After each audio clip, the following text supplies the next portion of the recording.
Saudara, pemerintah Provinsi Gorontalo menyerahkan bantuan paket sembako kepada karyawan toko dan karyawan perusahaan yang terkena dampak penerapan pembatasan sosial berskala besar atau PSBB di Gorontalo.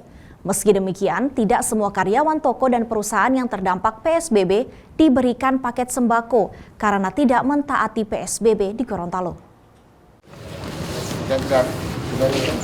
Jumat siang, pemerintah Provinsi Gorontalo menyerahkan bantuan paket sembako kepada karyawan toko dan karyawan perusahaan yang terkena dampak penerapan pembatasan sosial berskala besar atau PSBB di Gorontalo. Paket sembako diserahkan di rumah dinas jabatan gubernur secara simbolis.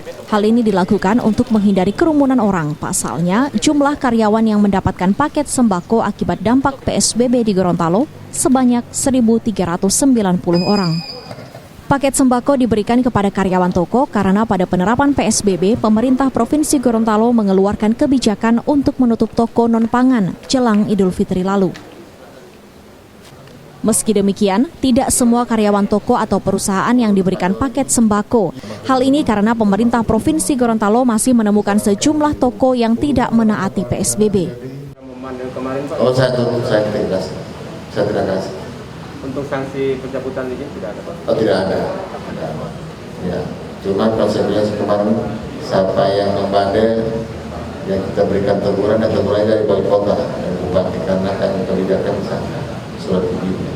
Tetapi untuk sembako saya sudah katakan ada toko yang tetap membandel bahkan puji-pujian dari kami tidak akan memberikan sembako dan itu menjadi tanggung jawab toko yang bandel.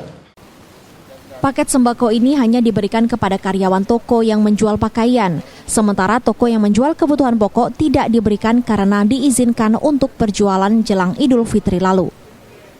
Mamat Kaida, Kompas TV, Gorontalo.